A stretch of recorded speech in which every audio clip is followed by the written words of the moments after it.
Allah Ta'ala uji kita dengan pilihan raya Pilihan umum ke-15 bagi Dewan Undangan Negeri. Waktu ini jentera UMNO ni, jentera musuh PH ni, berjuang habis-habisan. Kerana pada pendapat mereka, pada waktu ini mungkin pengundi-pengundi luar tak balik. Dan mungkin kali ini, rakyat Terengganu akan melaksanakan tugas untuk menukar kerajaan. Untuk tidak menjadikan PAS sebagai kerajaan dua penggal ataupun seterusnya. Tetapi telah terbukti. Pada pilihan raya peringkat negeri baru-baru ini, Allah Ta'ala takdirkan kita menang berapa? 32-0 di Terengganu, tuan-puan sekalian. Ini dia. Kenapa rakyat Terengganu memberikan keyakinan ini kalau tidak kerana Dr. Samsuri ini berjaya menguruskan negeri dengan baik, dengan cemerlang. Tak ada timbul isu rasuah. Tak timbul isu salah guna kuasa. Ada kawan saya daripada UMNO ditulis dalam grup WhatsApp sebentar tadi. Dia kata apa? Apa bukti pembangunan yang dibuat di zaman Dr. Samsuri? Saya gelak seorang-seorang. Macam mana nak buat pembangunan kalau kamu buat pembangunan, roboh semua, kami kena buat balik. Betul tak saja? Buat stadium, roboh. Kita terpaksa bina balik dan Alhamdulillah sekarang ini stadium itu diiktiraf di antara stadium yang terbaik di dalam negara ini. Alhamdulillah. Kita terpaksa meneruskan legasi kerajaan yang lepas. Inilah kerajaan yang baik. Mana-mana polisi yang baik kita teruskan. Mana polisi yang tidak baik kita tiadakan. Dan lihat bagaimana jujurnya kerajaan ini. Dan lihat bagaimana jujurnya batang tubuh orang yang bernama Dr. Sam ini ialah apabila berlakunya pembentangan bajet baru-baru ini bagi peringkat negeri Terengganu. Tuan-tuan dan puan-puan boleh rujuk video klip ucapan beliau. Dia berhati-hati dalam membacakan bajet. Dalam menitipkan ucapan bajet untuk negeri Terengganu. Kerana apa? Kerana beliau mengatakan walaupun beliau seorang Menteri Besar Kedah, beliau sekarang sedang bertanding di P040 Kemaman. Saya tarik balik, Terengganu.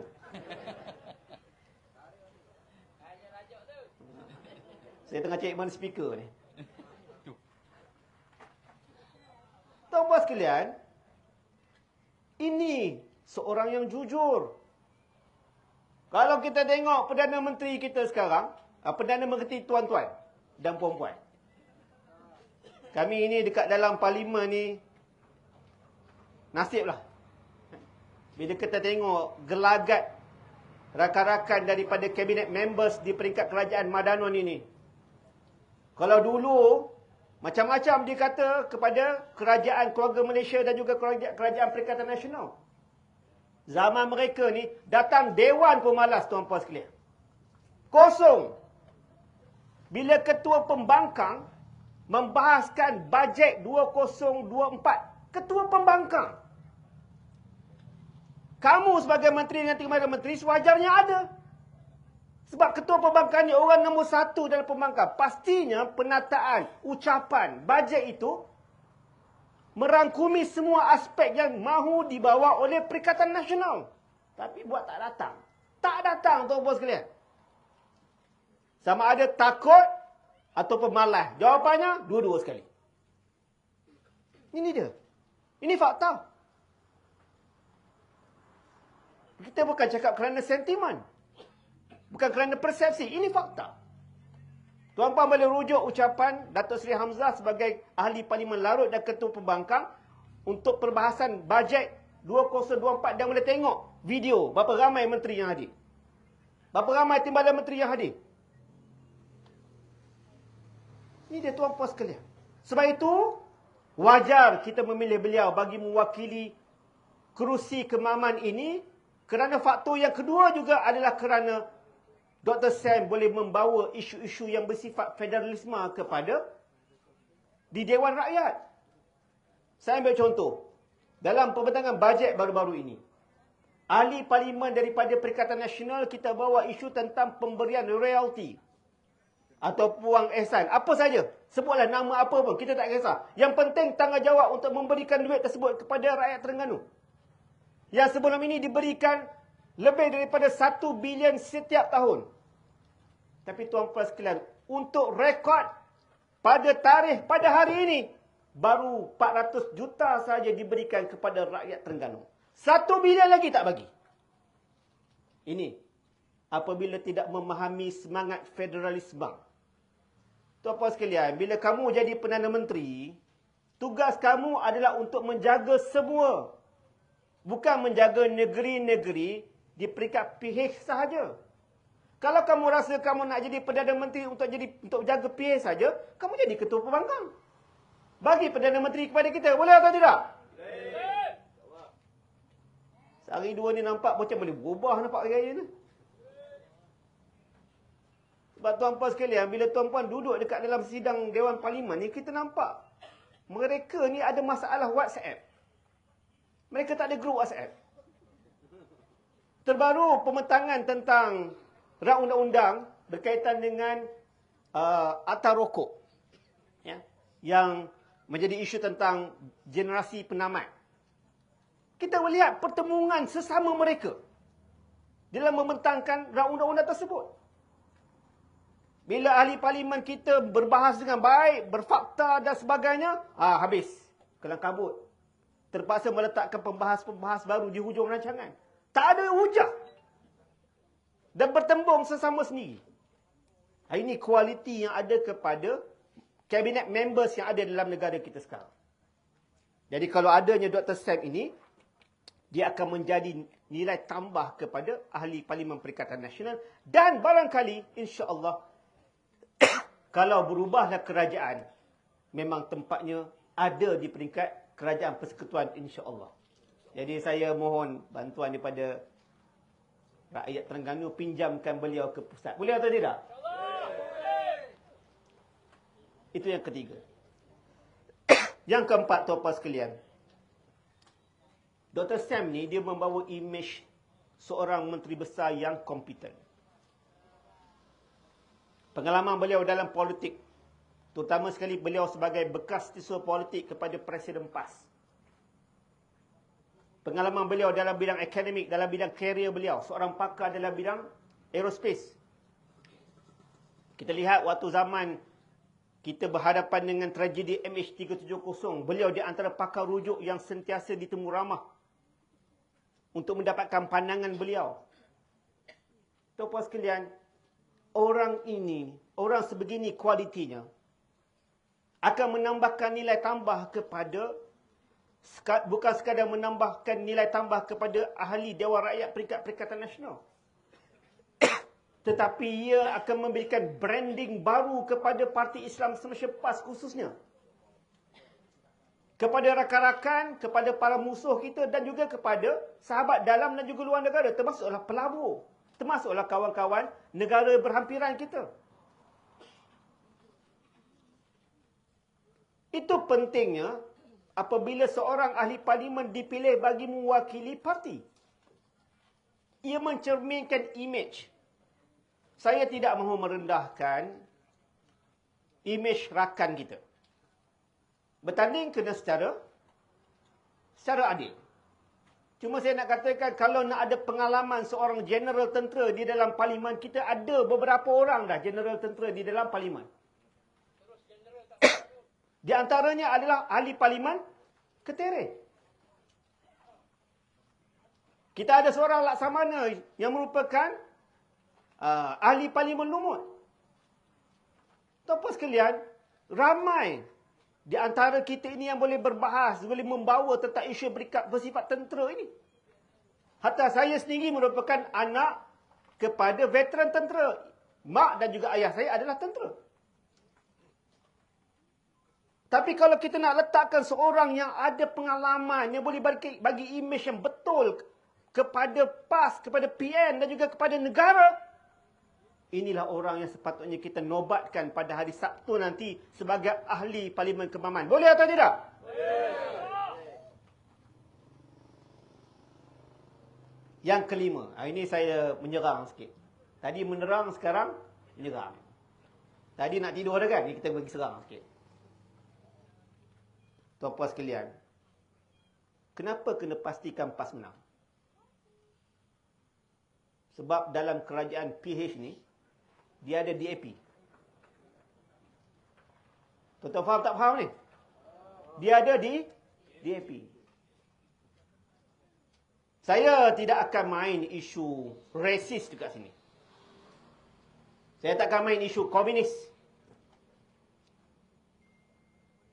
Tetapi sebagaimana yang kita tahu, agenda DAP ini amat berbahaya. Kita sebagai sebuah parti Islam, kita memperjuangkan Islam. Kita memperjuangkan Melayu. Tetapi apakah kita ini bersifat asabiah, bersifat ekstrim? Tidak. Sebab apa yang kita perjuangkan kepada golongan Bumi Putra, Melayu, anak-anak Sabah dan juga Sarawak, adalah berteraskan kepada perlembagaan persekutuan. Perkara 3, Islam sebagai agama persekutuan. Perkara 153, tentang hak keistimewaan orang Melayu dan juga rakan-rakan anak-anak Sabah dan Sarawak. Memperjuangkan MA 1963 untuk Sabah dan Sarawak. Tuan-tuan sekalian, ini perjuangan PAS. Kita memberikan keadilan kepada rakyat melalui prinsip Islam. Kita tidak ekstrim. Kita tidak rasis. Mereka yang rasis adalah mereka yang memperjuangkan kehendak mereka yang tidak ada di dalam perlembagaan persekutuan. Mereka ini golongan luar tabi'i. Tuan-tuan boleh rujuk DAP dan perjuangan mereka. Agenda Malaysia mereka. Yang nak menyamaratakan. Dalam keadaan orang Melayu mempunyai 70% di dalam negara ini. Ya, DAP tidak bertanding di Kemaman. Tapi kena ingat, DAP adalah di antara kerusi terbanyak ahli parlimen di dalam kerajaan PH ini. Kerajaan Madani ini. Mereka menguasai 40 kerusi parlimen, tuan-tuan sekalian. The highest. Yang boleh lawan dia, PAS je. PAS ada 42. Sebab satu lagi, insyaAllah, tambah ni hari Sabtu ni. Semua orang terkejut. Orang kata ini gelombang hijau. Tidak. Ini gelombang rakyat yang menolak mereka yang berjuang luar tabi'i. Tuan-tuan sekalian, ini dia. Ya, tuan-tuan suka sangat wahab-wahab ni. Saya tak nak sampai ke situ. Tidak ada Agus, tidak ada Wahab di sini. Tidak melibatkan yang hidup dan juga yang mati. Tapi saya nak katakan, agenda DAP ini berbahaya. Dan kita memerlukan penyatuan Melayu. Kita memerlukan gelombang Melayu, gelombang Islam yang berlaku pada PRU ke-15, berlaku pada PRN di peringkat negeri-negeri, terus mesti kita angkat kepada PRK pada kali ini. Dan pastinya, bukan sekadar kebahayaan DAP. Dasar flip-flop yang dibawa oleh kerajaan Madani ini merupakan kebahayaan kepada negara. Terbaru, tuan-tuan sekalian, apabila larangan kawalan penjualan arak di wilayah persekutuan dilonggarkan. Macam mana ni tuan-tuan sekalian? Bala ni bala. Kita kebetulan, bekas Menteri Wilayah adalah Datuk Seri Anwar Musa yang telah bersama dengan PAS. Hari ini beliau buat kenyataan. Di zaman beliau menjadi Menteri Wilayah telah diketatkan penjualan ini. Tuan-tuan sekalian, kita tidak mahu menjual secara terbuka ini bukan kerana kebahayaan arak itu semata-mata. Tetapi arak ini membahayakan orang yang lain juga. Saya di peringkat negeri, di peringkat Parlimen Jerantut, bila saya jumpa dengan ketua polis daerah, dia kata, macam mana YB? Lesen-lesen jual arak semua ni? Saya kata, saya tak setuju. Bila kawan-kawan daripada bangsa Tionghoa datang jumpa saya, ada ramai. Dia kata, macam mana YB? Kalau YB menang, YB nak tutup ke semua pusat-pusat karaoke semua ni? Saya kata, pusat judi saya tutup. Kalau saya ada kuasa. Awak nak undi saya, tak undi saya tak peduli. Terror tak terror. Tutup. Sebab judi tidak dibenarkan, menyusahkan. Arak saya kata bergantung. Kalau awak minum, awak menyusahkan orang lain, berlakunya kemalangan jalan raya dan sebagainya, saya akan pasti tutup. Awak nak minum, agama awak berikan. Silakan. Tapi jangan menyusahkan orang lain. Maknanya ada kawalan. Sebab ini adalah negara Islam. Tetapi apabila berlaku pelonggaran kepada kawalan ini satu berita yang tidak baik. Apa tuan-tuan dan puan-puan ingat? Pelancong datang ni nak minum arak ke dekat negara kita ni? Kalau dia nak minum arak, negara dia lagi banyak arak. Dia datang dekat sini, dia nak tengok nilai yang tak ada di negeri dia, di negara dia. Dan nilai yang paling perlu kita jaga, tuan-puan sekalian, adalah nilai ketimuran yang ada pada bangsa Melayu. Adabnya, dengan cara pakaiannya, dengan cara hidupnya, dengan nilainya. Ini semua adalah benda yang meningkatkan tourism ataupun pelancongan dalam negara ini. Bukan sekadar itu, kita negara yang maju, semakin maju, kita buka juga pelancongan kepada pelancongan bersifat health industry, pelancongan kesihatan, sports industry. Kita ada pelancongan sukan. Kita juga ada pelancongan sunnah. Tuan-puan sekalian, ini kepentingannya apabila kita memberikan kemenangan kepada Dr. Sam. Sebab itu tuan-puan sekalian, pada 4 hari bulan nanti, 2 hari bulan nanti, pada hari Sabtu nanti insyaAllah. Tarik balik. Saya tarik balik.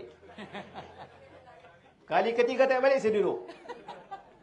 Hari Sabtu ni, tuan-tuan dan puan-puan, saya mohon semua keluar. Boleh tak? Boleh. Keluar sungguh-sungguh, ajak semua sekali keluar untuk mengundi. Keluar awal. Yang kata macam mana nak keluar awal, YB, kita kena berbaris panjang-panjang. Kapalah, berbaris sekali-sekala, apa salahnya? Bukan sekali dah. Banyak kali. Dah 3 kali dah. Keluar je lah. Kalau kita keluar niat untuk kita mempertahankan Islam, semuanya boleh pahala insya-Allah. Kan? Bila kita pilih pemimpin yang baik, pemimpin yang beriman dan bertakwa, di sanalah ada pengiraan dosa dan pahala. Ya, PAS akan mempergunakan agama. Bukan itu jawapannya. Tetapi agama menjadi panduan kepada PAS. Dan kalau kamu rasa kamu juga nak menggunakan agama, nak menjadikan agama Islam sebagai panduan, itu hak kamu. Dan kami sokong 100%.